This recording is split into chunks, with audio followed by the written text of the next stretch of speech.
اعوذ باللہ من الشیطان الرجیم، بسم اللہ الرحمن الرحیم۔ تمام سننے والوں کی خدمت میں میرا سلام پہنچے۔ عقائد تشیع کے ذیل میں نبوت اور نبوت کے ذیل میں مختلف عناوین، اور انہی عنوانوں میں سے ایک عنوان قرآن مجید۔ ہمارا عقیدہ ہے کہ قرآن وحی الہی ہے جو پیغمبر اکرم صلی اللہ علیہ وآلہ وسلم کی زبان مبارک پر جاری ہوئی، اور اس میں ہر اس چیز کا بیان موجود ہے جو انسان کی ہدایت کے لیے ضروری ہے۔ یہ پیغام پیغمبر خدا صلی اللہ علیہ وآلہ وسلم کا جاودانی معجزہ ہے، جس کی فصاحت و بلاغت اور بیش قیمت معلومات کے باعث انسان اس کا جواب پیش کرنے سے عاجز رہ گئے۔ اس آسمانی کتاب میں کسی قسم کی کوئی تحریف نہیں ہوئی ہے۔ یہ قرآن جو ہمارے ہاتھوں میں ہے اور جس کی آیات ہم پڑھتے ہیں، وہی قرآن ہے جو حضرت صلی اللہ علیہ وآلہ وسلم پر نازل ہوا تھا۔ جو کوئی اس کے علاوہ کوئی اور بات کہتا ہے وہ جھوٹ بولتا ہے، غلط سوچتا ہے یا دھوکہ کھا گیا ہے۔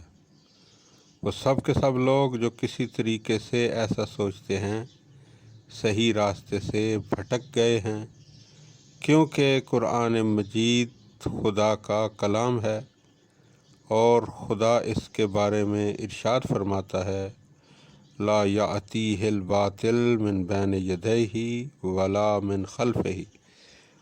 قرآن میں آگے پیچھے کسی طرف سے باطل یعنی جھوٹ داخل نہیں ہو سکتا۔ سورہ حامیم سجدہ آیت نمبر 42۔ قرآن کو معجزہ ثابت کرنے والی دلیلوں میں سے ایک یہ ہے کہ جیسے جیسے زمانہ آگے بڑھتا جاتا ہے، اس کے ساتھ ساتھ مختلف علوم و فنون اور معلومات میں ترقی ہوتی جاتی ہے، لیکن قرآن پاک کی شیرینی، تازگی اپنی جگہ قائم ہے۔ اسی طرح اس کے خیالات اور مقاصد عظمت کی چوٹی پر موجود ہیں۔ کسی ثابت شدہ اور مانے ہوئے علمی نظریے کی روح سے قرآن میں کوئی غلطی یا خامی ظاہر نہیں ہو پائی ہے، اور اس کے بلند مرتبہ مطالب اور حقائق میں کسی قسم کی تضاد بیانی نہیں آئی ہے۔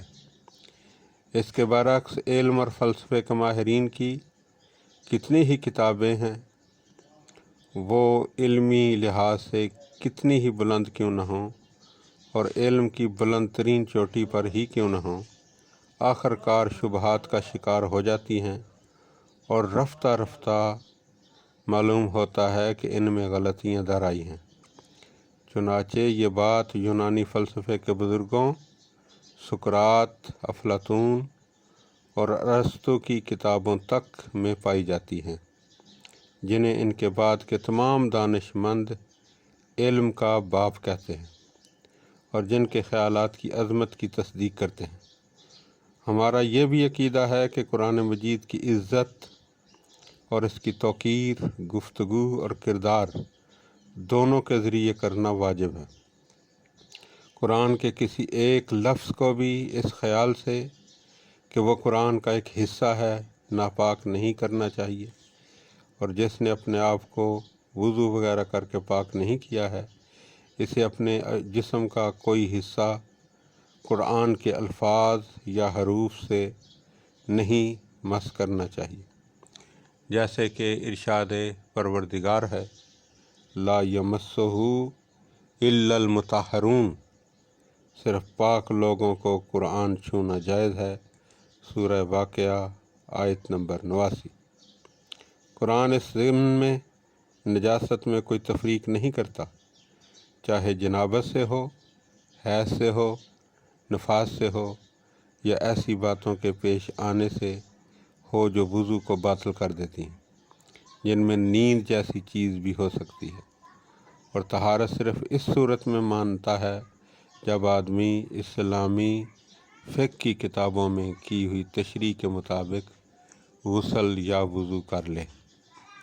اسی طرح قرآن کو جلانا اور قرآن کی ایسی بے عزتی کرنا جسے لوگ توہین سمجھتے ہیں، جیسے اسے پھینک دینا، اس میں نجاست لگانا، اسے ٹھوکر مارنا، اسے نیچے اور نامناسب جگہ پر رکھنا جائز نہیں ہے۔ اگر کوئی جان بوجھ کر ان کاموں میں سے کسی کام سے یا ان جیسے اور کسی عمل سے قرآن پاک کی بے عزتی کرتا ہے تو اسلام کے منکروں اور ایسے لوگوں میں شمار ہو جاتا ہے جو قرآن کی پاکیزگی اور اس کے کلام الہی ہونے کے قائل نہیں ہیں، اور اس کا سزاوار ہو جاتا ہے کہ خداوند اسے دین اسلام سے خارج کر دے۔ اللہم صلی علی محمد و آل محمد وعجل فرج آل محمد۔